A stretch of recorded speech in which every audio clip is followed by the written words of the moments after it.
Hey everybody, it's Angie and welcome to Hot and Flashy. Today's video is going to be my May faves and fails. I tried a lot of new makeup, some new hair care, a little bit of new skincare, some new sunscreens this month, and I wanted to go over with you guys what were the high points and the low points of everything that I tried. So let's just get into it.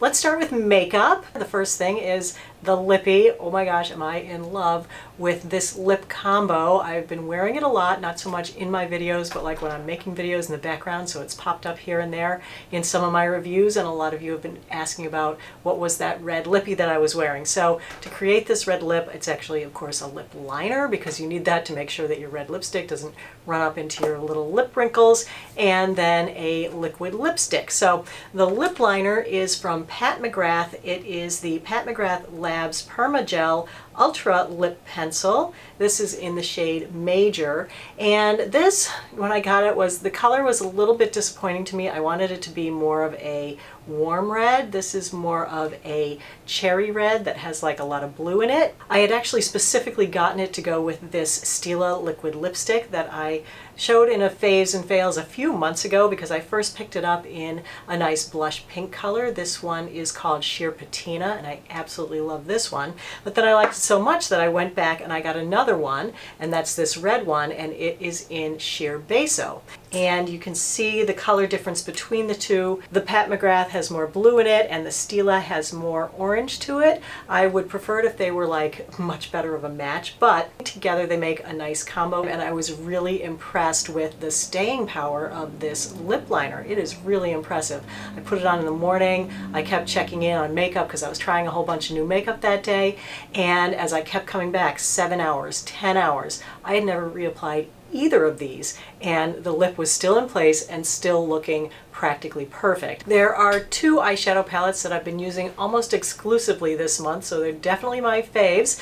I think it's because it's spring and the colors are just so pretty for the spring. The first one is the Anastasia Soft Glam palette. I actually featured this in the tutorial that I put up on Tuesday of this week, so if you want to hop over and take a look at that, I'll put the link right up here. It's not this look. I did this one with the other eye palette that I'm going to show you, but this one is really nice. I really have enjoyed this palette.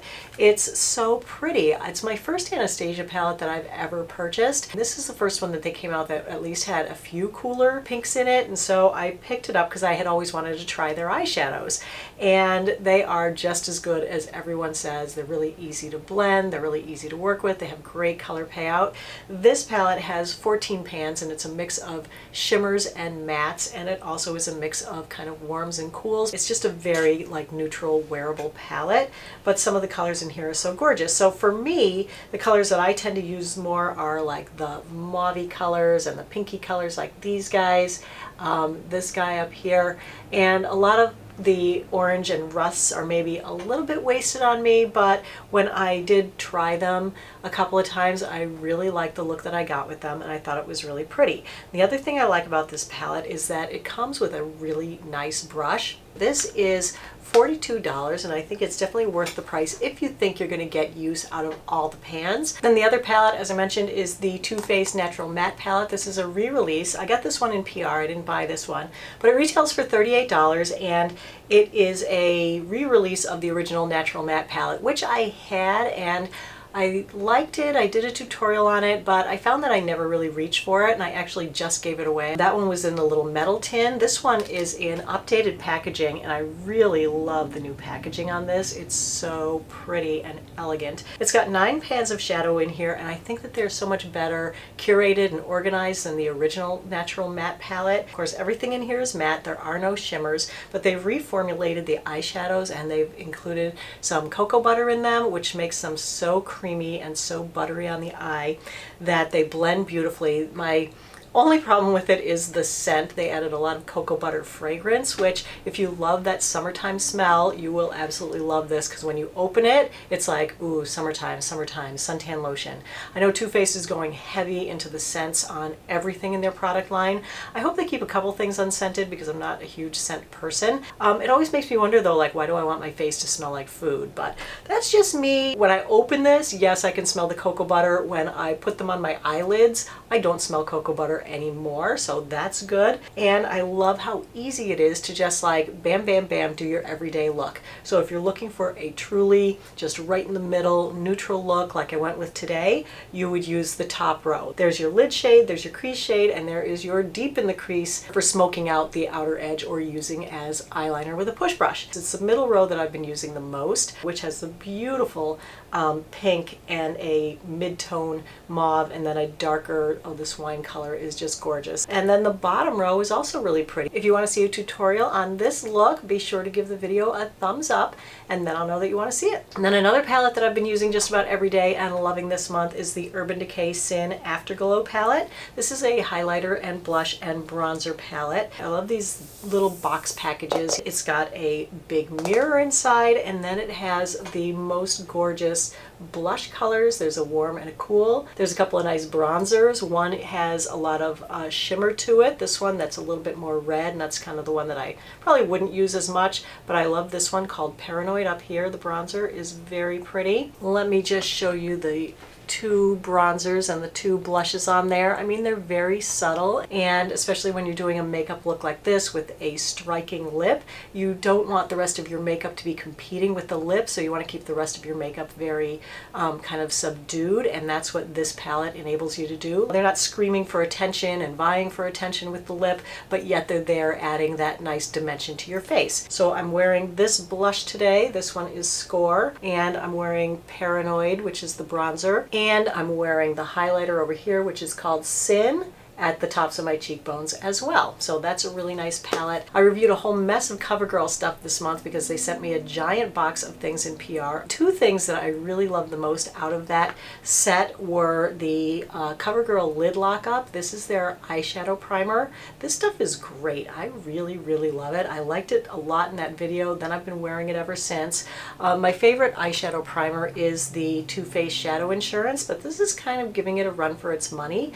The main difference between these, I'd say, is that this guy is a little bit more opaque, so if you have a lot of discolorations on your eyelids, veins or freckles or whatever, this will help to disguise them a little bit more so that it gives you more of a perfect canvas to lay down your eyeshadows on. This one probably blends a little bit easier and better. This one is a little bit more like sticky, so that when you put on your eyeshadows, they definitely kind of stick where you first put them, and it makes them a little bit harder to blend out, but you can get a nice blend on it. And then it kind of glues the eyeshadow onto your eyelids all day, so I don't find that there's any fading with really either of these. There's no creasing with either of these, so you can't go wrong with either one, but this is just the one that I wanted to show you this month because it was a new find for a drugstore product, and it's like, what, $8.99 or something? And then the other thing from the Covergirl box is the eyebrow pomade. I really like this, especially because it's a pomade, and so it keeps my brows more in place. They tend to be a little unruly these days. I keep talking about this babe lash stuff that I've been using on my eyebrows, and it's really made them grow in like, you know, like jungly kind of growth. I have to pluck my eyebrows so much more, and they're so long that I have to trim them more, but they're often quite unruly, and I like this because it sticks the brow hairs in place so that, you know, I don't come home and find them like waving at people. You want them to just lay down and not draw attention to themselves. And then it is set all day. It's waterproof, it's not going anywhere. And then the last thing in makeup is the new YSL Touche Clot Radiance Perfecting Pen. This is like the Touche Clot primer, but with some radiance in it, which I normally don't like radiance in a, did I say primer? I meant concealer. I normally don't like radiance in a concealer, but I like to mix this in with my Holy Grail under eye concealer, and it makes this go on so much more smooth and everything. So I don't know, I'm really loving this. This, you know, I put it to the Angie test and it will crease up in those little diagonal lines, but when I mix it with this, I get no creasing. I get this to be totally smooth. So then I do go ahead and powder it down with my IT Cosmetics Bye Bye Pores HD powder, and then it's not reflective anymore, you know. I use just the tiniest amount of setting powder, and I find that it really tends to smooth everything over. This was actually sent by YSL. They sent me the whole range of them. The one that I use today is the shade 2.5. I also wanted to show you the shade 1, which is a little bit more of a pinky peachy kind of shade. So if you have blueness or dark discolorations under your eyes that you want to try to address, that can be used as like a color corrector. The pinker one is shade 1 and the more tan one is shade 2.5. There was good news and bad news where foundations were concerned. The good news was that Foundation Friday came back because I finally finished using the Tria at-home laser, and so I could test foundations again. The bad news is the first 3 that I tried back from hiatus were all epic fails, and I kind of wish I had put them all in one video, but I did the Sunday Riley, the influencer, first, and then I had the Cover FX Power Play and the Dior Undercover mashed together in one video, but they could have all been in the same video because they were all bad in kind of the same way. They all really accentuated wrinkles. They all kind of just settled into your wrinkles and then creased up so that you could see them from outer space. They didn't wear well, they didn't blend well, they just didn't work well on my skin. And you know, I know that's not going to be the case for everybody, so if you love these, then that's great, but for me they were just no good and I didn't love them. Then another product that I tried that I had such high hopes for was the Clinique Beyond Perfecting Concealer. I actually bought 3 of these. I still have 2. I did manage to return 1 because I kept trying to get the right shade and I could not get a shade match for my little under eye area here. It is definitely a good value, like you get a lot in this tube. It's supposed to be moisturizing and I felt like it was not drying, so that was the good thing about it. But you know, aside from the color match, I just couldn't get it to work successfully on my skin. It would go on and look really patchy and really sheer. All my like blue and purple right in the inner corner would always show through, and then it would crease, and then I just had a bad time with it in general. So that has been kind of a no-go for me, even though I really wanted to love it. I picked up a couple of new brushes because I was feeling like some of the eyeshadow brushes that I had were just too big for me, and while they are my favorites, the ones that were too big were my It Cosmetics Heavenly Luxe brushes. So I was looking for a similar brush but in a smaller scale, and guess who had an almost, you know, exactly these same brushes but just a little bit smaller? It Cosmetics. So they make smaller versions of these. It's not that the handles are any shorter, it's just that the heads are a little bit smaller, and I love these new smaller brushes. I find that I can really control where I'm putting the eyeshadow better and I'm not getting on too much. This is the one that I have been using. This is the new one. This is the number 112 Airbrush Precision Shadow Brush. And it's just such a nice petite size that you can just get it in there and just put that lighter color right on the movable part of your lid below the crease without also slopping it up above. And then for a crease brush, they also had a smaller version of that. So the original one is on the bottom and the new one is on the top, and the new one is the number 105 Airbrush Precision Crease Brush. And these brushes are like $13, $14 a piece. It's the exact same fibers as in here. It's the same soft fluffiness. It's just slightly smaller. So I'm loving those. And then I picked up another set of brushes. These were the Morphe brushes. My Ulta got a big, you know, rack of Morphe stuff, and I showed you that Morphe palette a couple of months ago, which is awesome. If you haven't tried Morphe eyeshadows, definitely try some of the eyeshadows because they're really good. But I wanted to try the brushes too, so I picked up a couple of brush sets. This is the one that I have really been using a lot more than the other one. The other one was a little eye brush set, and I don't know, I like these It Cosmetics brushes a little bit better, so those are my faves. But this is the 502 Vegan brush set, and it's got face and eye brushes. So there are 9 brushes. Did one just fall out? Why? Why aren't you in your little holder? They're super soft, they're super fluffy, they just feel really great, and they apply the makeup so well. So I've been using this angled brush for my blush, then I've been using this kind of big puffer for my bronzer, then I've been using this fan brush to put on my highlighter, and the real hero in here is this flat top kabuki brush. I'm in love with this brush. I've been using this almost every day to put on my foundation ever since I got this brush. It's so soft and the fibers aren't too densely packed and they don't absorb too much of the makeup. $39 for the brush set. It comes in this nice sleek case. These are vegan brushes, so no animals being harmed. Something that you guys have been loving this month has been my hair. I do know what the sudden difference is, but I've been doing my hair a little bit differently, and you guys have been so complimentary. You're so lovely. Thank you so much. Anyway, the difference, it could be one of two things. One could be that laser headband that I showed you that I've been using, and if it's working, my hair it might be a little bit fuller. It's supposed to take 6 months to work, so I'm not sure if it would have quite an immediate effect like we've suddenly seen. But I did start using a new hair styling product, and that is the Decay Brilliant Glossing Cream. This is like $19.99 at Target. I don't know when I even bought this. I think I used it when I first got it, and I used way too much and it made my hair look super greasy, and so I never used it again. But a couple weeks ago, as usual, I was struggling with like my frizzy hair and I wanted to calm it down. And I saw this in the back of my cabinet, and I saw on the front that it said it has olive oil, and I was like, huh, maybe I'll try that.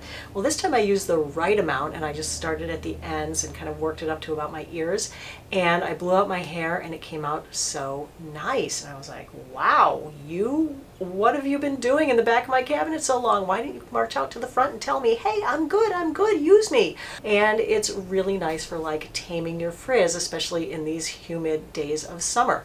And I have been styling my hair a little bit differently, so I am going to do a hairstyling tutorial for you guys. That will be coming up soon. I am using my InStyler to get this look, so actually I could have my InStyler here in the favorites. I think I've featured it in favorites a few times over the years because it's the one hair tool that, while other hair tools kind of, you know, get introduced and rotate in and out of the rotation, the InStyler is the one that I just always go back to. It's the one that I always travel with because I love it that you can use it both ways. It's like a flat iron and as a curler. But anyway, I'll be doing a tutorial with that soon, so I'll put a link to the InStyler below so you can take a look at it anyway if you're interested in it. I tried these Aveeno makeup removing wipes. These are ultra calming, and can I tell you, I've never met a makeup removing wipe that I really like. They all kind of irritate my skin, and I don't find that they remove makeup very well. And this guy though, oh my god, it was non-irritating to my skin and it removed makeup so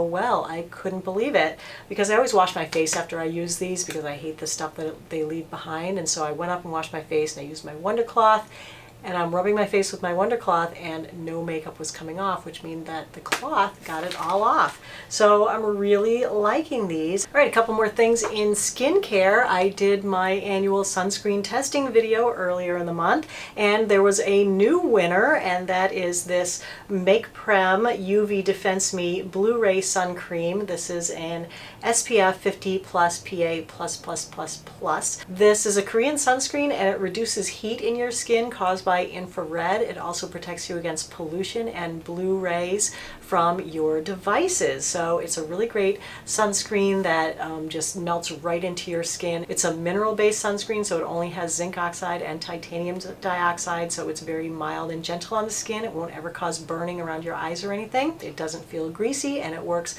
fantastically under makeup, so it is a great choice. And the last item that I wanted to share with you guys is related to sunscreen, but it's not a sunscreen. It's a physical barrier against you and the rays of the sun, which you really shouldn't rely completely on sunscreen, especially if you're going to be at the beach or walking around outside in the sun. You really should try to wear a hat or carry an umbrella. So I got a new sun hat, and isn't it awesome? It's so good looking. It's a UPF 50 hat, so it shields my face from the harmful rays of the sun. And the best thing about it is it comes in sizes because my head is very petite, and usually hats don't fit me. It's breathable, so it doesn't make my head too hot, but it is UPF 50, so it does screen out some of those harmful rays from the sun. So that was everything that I had to show you in today's video. If you found it helpful and informative, please give the video a like, and also don't forget to give it a thumbs up if you want to see the tutorial for this look. And subscribe to my channel, of course, if you haven't already. So thanks so much for your time. You know, I always really appreciate your watching. So have a great day, and I will see you in the next video. Take care, everybody. Bye-bye.